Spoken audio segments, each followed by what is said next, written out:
va a decir Francisco Burgoa, abogado, constitucionalista, catedrático de la UNAM, a quien le damos, como siempre, la bienvenida y las gracias de antemano.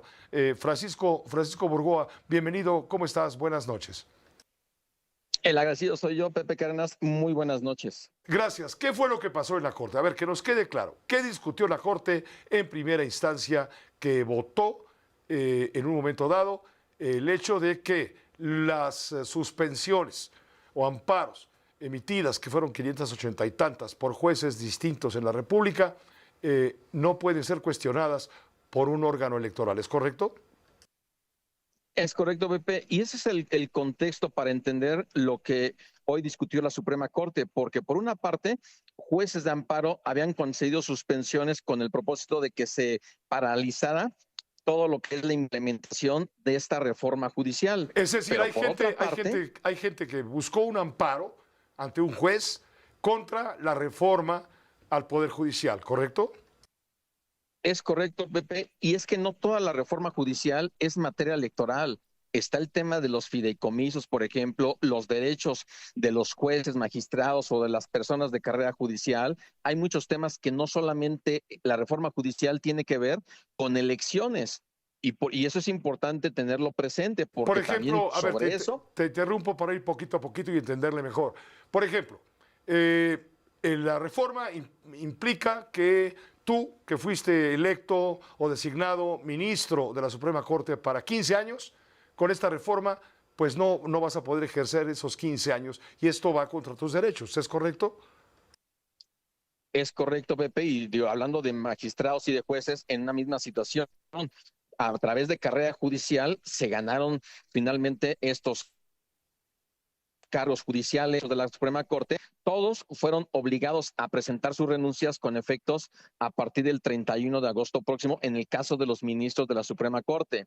En el caso de jueces y magistrados, de 1,600, resulta que la mitad son los que tuvieron, entre comillas, la suerte o finalmente, pues digo, sí, salieron insaculados para que sus cargos sean finalmente sujetos a elección en el próximo domingo 1 de junio. Entonces, Ahora, hay una afectación a derechos claro, laborales. correcto, ese es un ejemplo y hay varios de esa envergadura que no son temas estrictamente electorales. Entonces, lo que hoy se estaba llevando a la discusión, se llevó a discusión en el Pleno de la Corte fue que los jueces sí pueden amparar a aquellos que tienen alguna denuncia relacionada justamente con las consecuencias de la reforma. ¿Es correcto? No contra la reforma, sino las consecuencias de la reforma.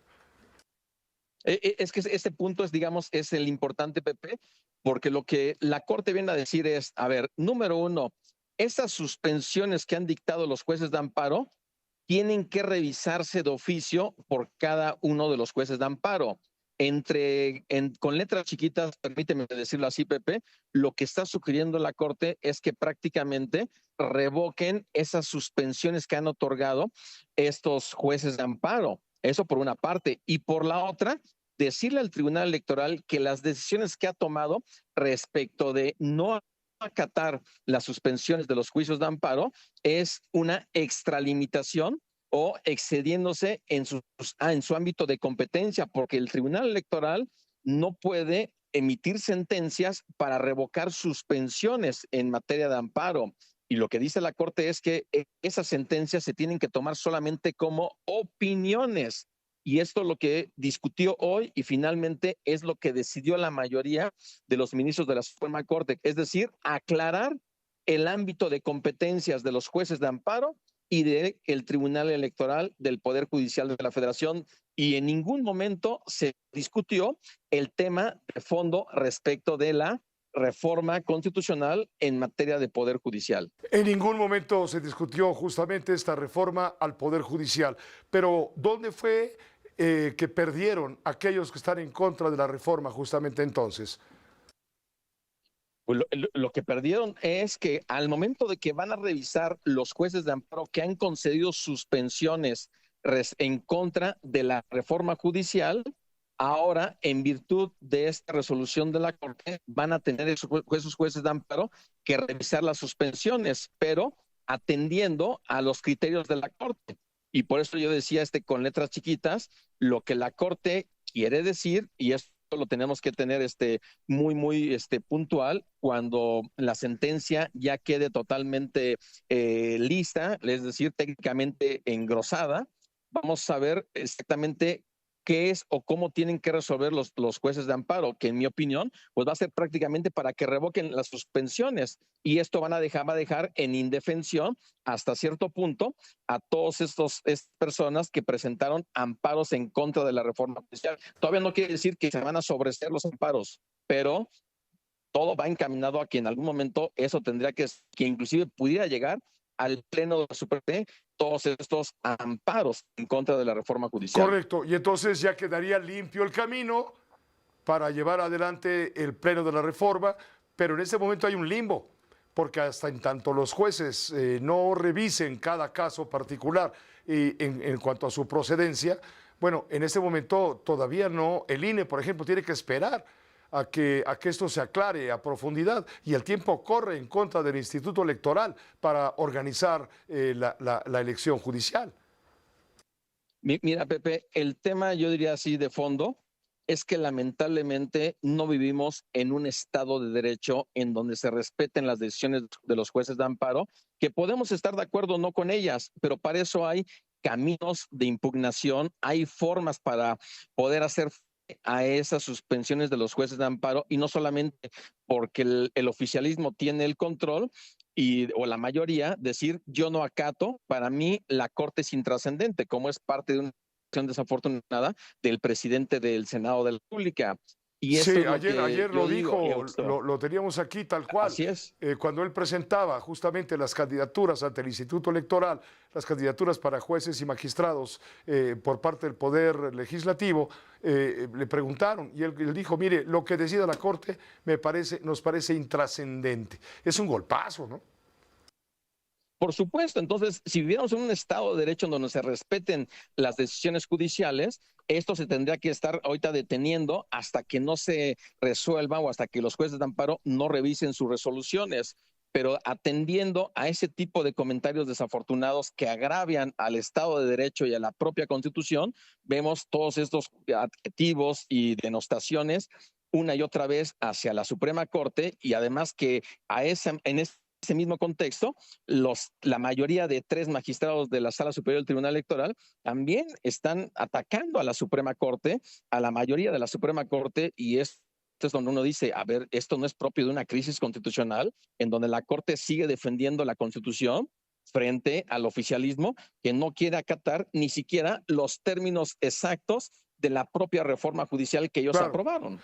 Finalmente, Francisco Borgoa, ¿qué va a pasar? Bueno, antes de que me contestes, ya este asunto del llamado de atención que hizo la magistrada presidenta del Tribunal Electoral para que Norma Piña, Alfredo Gutiérrez Ortiz Mena, que fue el del proyecto Hoy, Javier Lainez Potisek, con quien ayer hablamos, Jorge Pardo Rebollero, se abstuvieran de dar su opinión sobre toda esta situación, pues eso ya pasó a segundo plano, ¿no?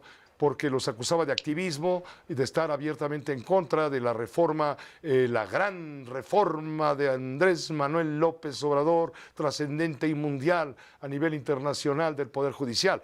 Eso es aparte, porque no están ya, vamos, tampoco hubo un llamado para que aquellas ministras de la 4T que estaban avalando lo contrario, Claro. hubieran sido convocadas. Pero, en fin, eso ya pasa, creo yo, a un segundo plano. Claro, tiene un toque político y sin duda es divertido y trascendente. Pero lo importante es lo que hemos platicado con la audiencia en este momento. Entonces, ahí vuelvo a lo mismo y con esto cerramos, si te parece. ¿Qué va a pasar?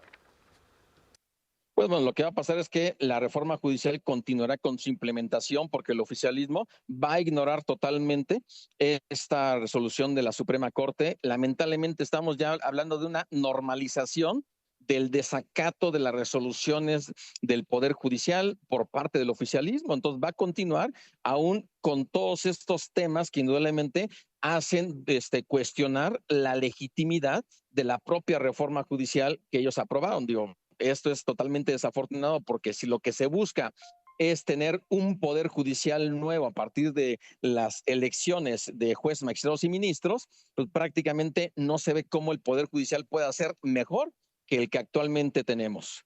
Pues te agradezco muchísimo, sí, y además lo más grave, vamos, queda en evidencia que ya no hay una división de poderes como lo establece la Carta Magna. ¿Por qué? Pues porque habrá en el papel, pero el papel mojado. ¿Por qué? Porque el Poder Judicial ya no tiene el peso que le corresponde por derecho, por la propia Constitución. Ya hay una prevalencia del Poder Ejecutivo, porque ya sabemos que el Poder Legislativo está sometido por sus mayorías, y lo cual es legítimo también, a los dictados del Palacio Nacional. Entonces ahora estamos enfocándonos camino a una autocracia política hegemónica de un partido poderosísimo que, bueno, ahí va caminando hacia lo que nadie queremos en términos democráticos. En fin, que estés muy bien, te agradezco y estaremos en contacto, Francisco. El agradecido soy yo, Pepe. Fuerte abrazo. Muy buenas tardes. Muy buenas tardes, noches ya casi. Abogado Francisco Borgoa, constitucionalista, catedrático de la UNAM.